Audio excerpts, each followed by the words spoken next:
everybody. Welcome to Backstage. This is the Advanced Podcast, but today it's the Advanced Toddcast because I am joined by the one and only Todd Lesher. I love that, man. Totally rebranded.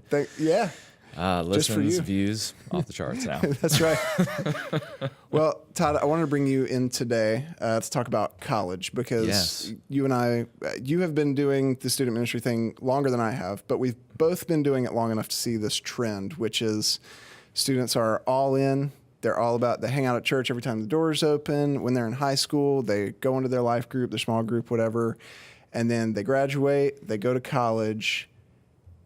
And then what typically happens? What do we see happen a lot? Right. They're like, what faith? Well, where did it go? So the idea that I use, or the image that I use, is we pack our bags for college. We prepare everything. We've got the best dorm room decorations, or you're living off campus and you got everything just right, or you just bought out IKEA. And you pack your bags and you throw everything in the car and you head off to college, and you always leave one bag. And it's the bag of faith. You're like, oh, I forgot to pack my faith to bring with me, which we know is not, the illustration breaks down. You may have good intentions to, it's just going to be natural. I'm going to go from high school into college, and it's just going to be like it was in the past. Yep. But it rarely ever is, because college is a whole new world, to steal a very old school TV show title. But it's a brand new world that it doesn't have all the systems and kind of parameters or boundaries or structures in place that you're used to. And the easiest thing to go is faith. Yep. It is. It's a lot easier to do something when your parents are consistently taking you, or your friends that you've had forever are always going to be there. Right. But new town, new place, you don't really have any solid friends yet, so you're not like in on what they're necessarily doing. Yeah.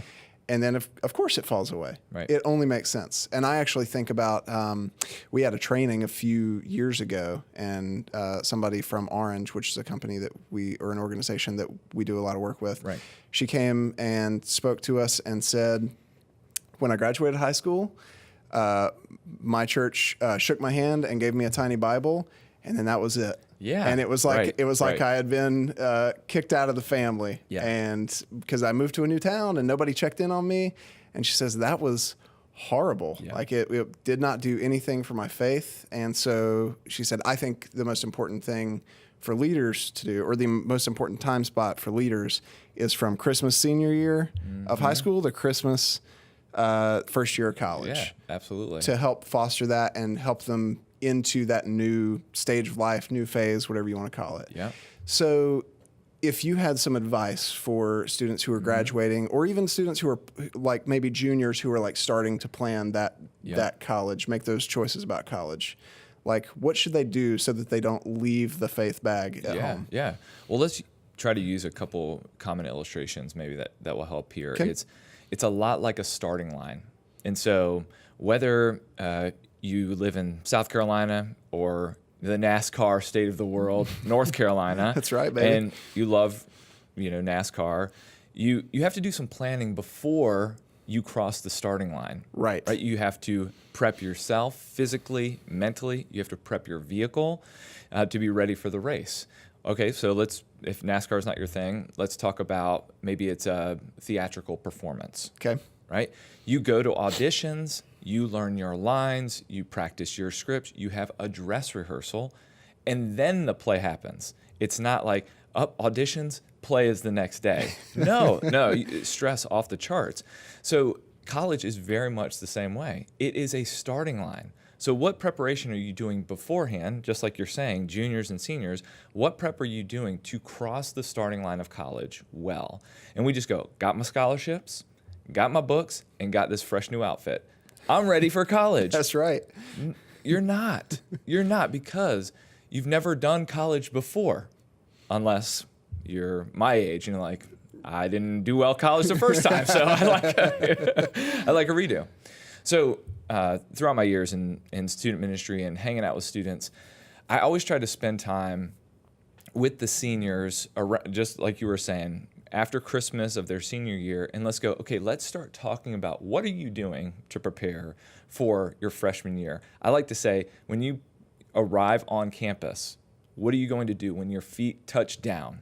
What are you going to be prepared? And I had this conversation at a Wolfman Pizza with one of my students, I don't know, probably 12 years ago.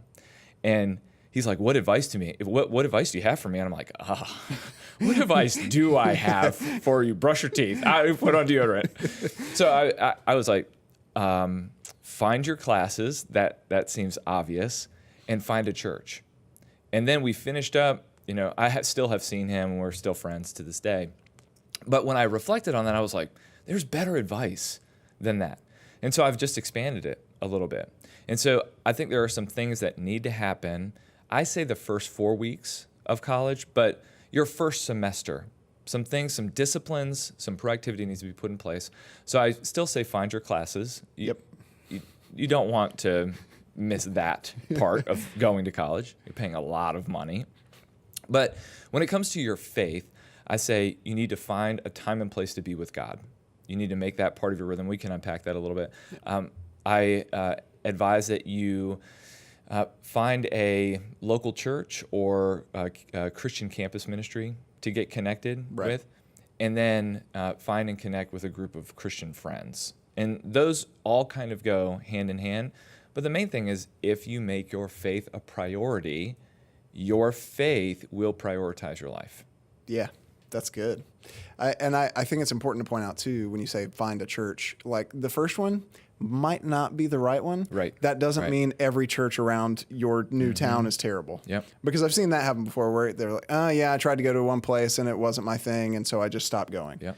Well, keep looking to find other ones. And I guess the other side of that, too, is like you got to give the new thing a chance. Yeah. Yep. Because it's easy to compare. And that's not just true of this. That's true in a lot of facets of life whenever you're experiencing change, but like, don't just be comparing the new thing to the old thing and just be like, this isn't as good, so I guess I just shouldn't do it anymore. Let's give a couple examples here. So you go off to college, and let's give our South Mac High School students a shout out here. You go off to college, you go to Chapel Hill, or you go to ECU, or you go to USC, and you arrive and you're like, what? This is not South Mac. I'm out of here. Wait a second. No, you have been like, I need to get out of South Mac. And you look forward to college, and you go to college. Another example would be video games, right? So I'm very old school. My first video game system was a Sega handheld. It was called a Game Gear. Oh, okay. It was color screen, everything like that. Pretty great. Similar shape to a PSP. Is that a thing? Yeah. PSP? Yeah. Okay. PlayStation PSP. But it gets old, or new technology comes out, and there are some traditionalists who are like, I am a Sega Game Gear till I die. The thing won't even charge anymore, you know?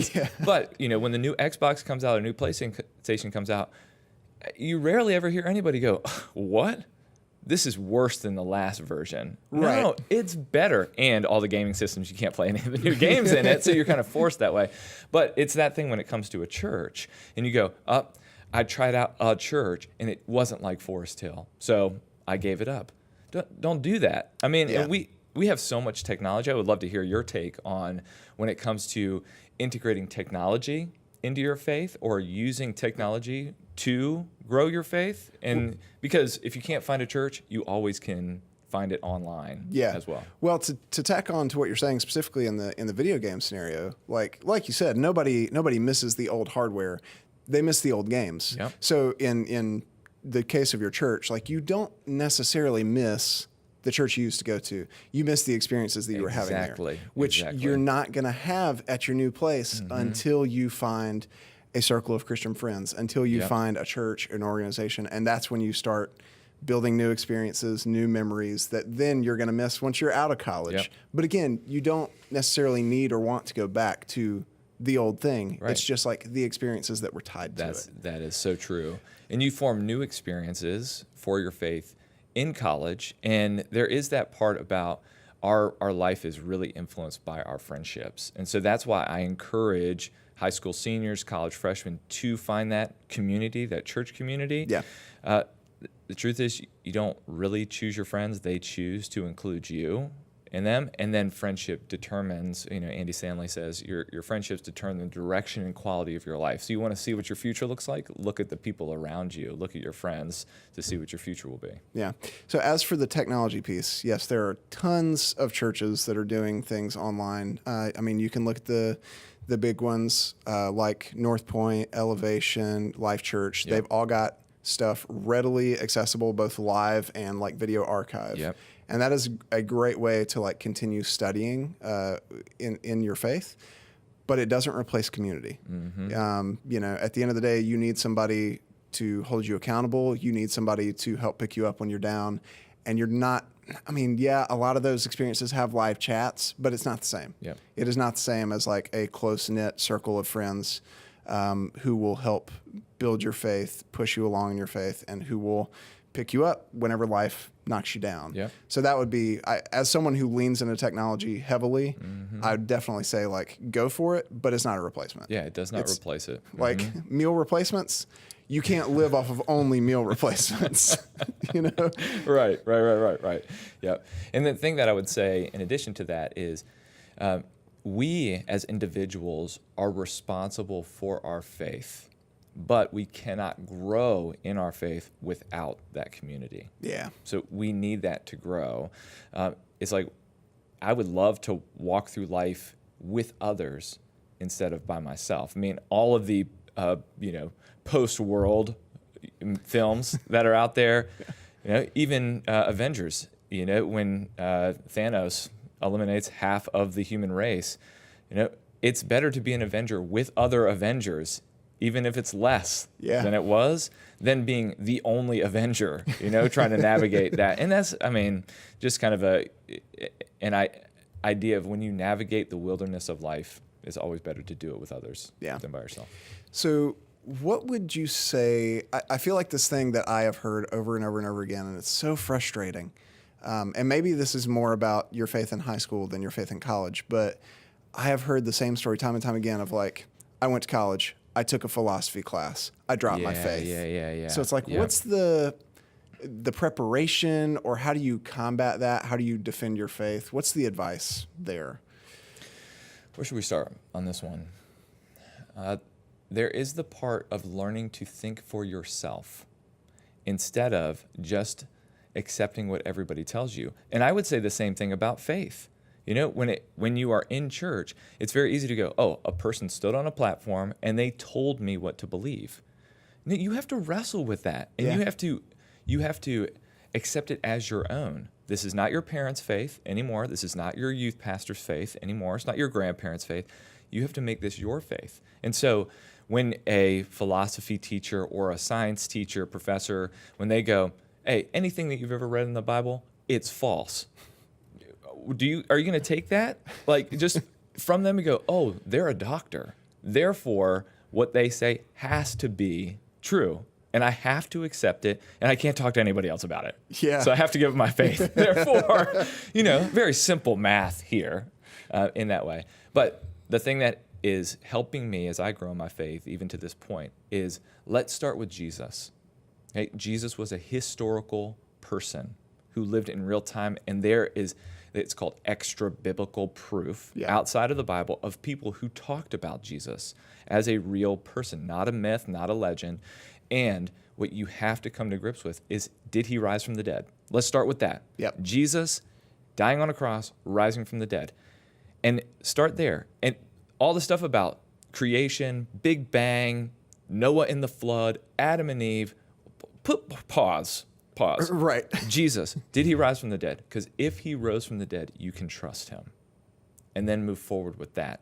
So that goes back to, and I'm kind of jumping backwards a little bit here, is you have to make a Bible practice a priority. Reading the Bible is important because you have to form that personal faith, but include what's called a study tool, whether it's a commentary, which is just a fancy word for study notes. Right? It's like, hey, here's what this means because it's an ancient book written 2,000 to 3,000 years ago. So we need a little understanding of it. But if you have those tools, then building or fortifying that faith is when you get that input, like the Bible's not true, burn it. You won't be like, not so fast, not so fast. So there's this other thing that I see, which is that students will go off to college and then they mess up. Whether it's like they tried to keep going in their faith and they dropped the ball, or they went to college and they said, I'm leaving the faith bag at home. And then after 6 months, 8 months, they start feeling that tug. They start feeling like God is drawing them back, but they're now ashamed to come back. They're like embarrassed of the screw up or the failure or the lack of effort or whatever that would be. Yep. So what's the advice there? What's the advice for the person who is messed up and is struggling with, I know I should, but I feel too ashamed to come back to my faith? Yeah. Well, the scriptures, especially the Gospels, the accounts of Jesus, I mean, this was like one of Jesus's main message. I mean, I think if Jesus walked the earth today, he would tell this story where he would say, this father had a ton of money, and his son came to him and said, Dad, I want all my money. Basically, I wish you would die so that I could have my inheritance. I'm going to college, and I'm out of here. So kid goes off to college, across to the other coast, and lives it up. Joins everything he can possibly do and runs with everyone that he can possibly run with and just lives it up. Doesn't go to class at all and blows all his dad's money. And he goes, what am I going to do? I've failed in college. I've spent all my dad's money. And who the heck knows what else went down during these times? I can't remember half of it. Yeah. Where do I go? Like, college won't let me stay here. So, but, people are treated really well back home. My dad has always been consistent. What if I just went home and it's like, hey, Dad, I'll mow the lawn. Like, I'll do what the landscaping guys do. Could I come back? And as the kid comes home, driving in that, beat up Honda Civic, Dad hears the sound of the car, like, coming through the neighborhood. Exactly. He knows that sound. He's been praying for that sound. And he stands on the front porch, and he sees his son. And he runs in the middle of the street. His son barely knocks his dad over, and pulls the kid out of the car. And the son is ready. He's like, Dad is going to blow me up right now. Like, what the heck have you been doing? You wasted all my money. You failed in school. And the dad hugs his son. Says, I love you. I missed you. Jesus told this story. Yeah. Right? The prodigal son. And I think that's the message of the gospel is no matter how far you go, no matter how much you mess up, there is always grace. There is always a second, third, fourth, fifth, sixth, seventh, eighth, ninth, 10th chance to be restored, especially to our faith. Yeah. And so you may feel like you gave up on God, but Jesus, because of the cross, proves that God has not given up on us. So that's it. So come home. Figuratively, spiritually, literally, like come home. And I would love Forest Hill to be a place where college students can come back, whether they're thriving in college or they're struggling, and they are going to encounter grace and forgiveness and love because you and I have both. All our leaders at Forest Hill have been in a similar spot where we have felt ruled by guilt and shame, and we found grace that is healing us, that is restoring us, and we are becoming. You aren't supposed to be perfect in college. You aren't supposed to be perfect in life because Jesus already was. So let's trust him. And the invitation is always come back. He's ready. Yeah. So that's how I would kind of say that you can, no matter how you cross the starting line, no matter what happens in college, the finish line is there too. And how you finish matters. There you go. That's it. Let's put a fork in it. There you go. It's done. Yeah, man. Well, I love these college kids, and I know God is at college. That's a thing where we feel like we left a place that was great, or we may have left a place where we're like, I'm ready to get out of town. But God's already there. Yeah. So you won't leave him behind. You may leave your faith behind, but you won't leave God behind. He's right there. That's good. Well, thanks for sitting down at the table. Absolutely. Thanks for having me. Hope you can come sit down again in the near future. Yeah, for those of you watching and listening, like this video, share with your friends, subscribe, and we will see you next week, Backstage.